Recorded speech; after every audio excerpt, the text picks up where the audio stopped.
Всем привет, на связи TOSForce.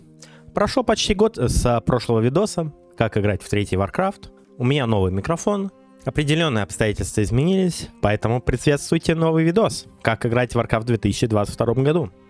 Первый вариант, Reforge. За прошедшее время особо ничего не поменялось. Близы там что-то машут лапками, что-то там с ним делают, но кому это надо, камон. А онлайн там, конечно, хороший, но почти все это европейцы. Карты под классику работают через одну, да и то со скрипом, так еще и деньги платить. Идем дальше. Второй вариант — играть через Radmin VPN. Он напоминает очень Гарену. Зашел в комнату и играешь. Просто через локальную сеть. Но онлайн там в целом слабый. И сейчас Radmin в публичных сетях съедает очень много трафика почему-то. У меня какое-то время были лаги на стримах именно из-за этого. Поэтому я остался только в своих сетях. И сразу Radmin перестал жрать трафик. Поэтому данную программу я крайне не советую. Кстати, подписывайтесь, играю я на стримах со зрителями регулярно. Буду рад всех видеть. Третий вариант — Irina Bot. Через него мы, собственно, и играем. Там неплохой онлайн. Есть реконнект. В отличие, от Reforge, где у тебя подлагнул нет на полсекунды, и все, ты летишь сразу в лобби. Есть команды самые разные. Для стримов просто идеальная штука. Но заходить там в карты, не очень удобно. Нужно запустить программу, ссылка на нее в описании. Потом в браузере залогиниться на Irina Bot, а там уже в списке игр нажимать на нужного вам хоста, и только после этого он появится в списке ваших игр в Warcraft, в локальной сети. А дальше, собственно, заходите в сам Warcraft, в игру и играете. Создавать игру самому, нажимаем в правом верхнем углу на кнопочку «Создать игру». Появляется окошко для создания игры. Правда, оно не сильно удобное.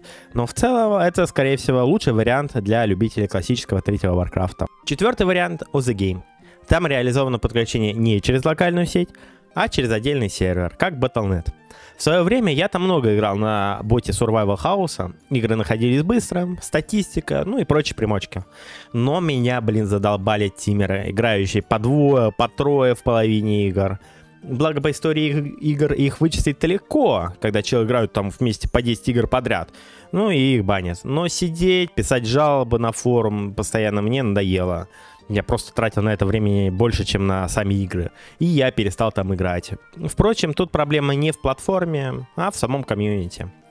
Как играть? Качаем программку по ссылке в описании, устанавливаем, указываем путь к нашему классическому 1.26 варику. В главном меню варика нажимаем Battle.net, регистрируемся, вводим регистрационные данные и играем. В дальнейшем пароль вводить не надо будет.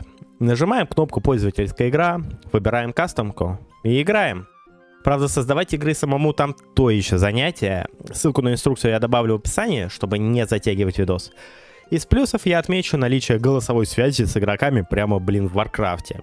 Команду на камеру, автозаход в игру за указанным игроком. Пятый вариант — Rubattle.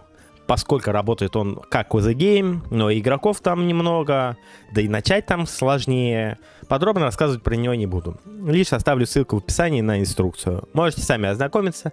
Так он еще и работает на 1.27b варике, а не на 1.26. Такое.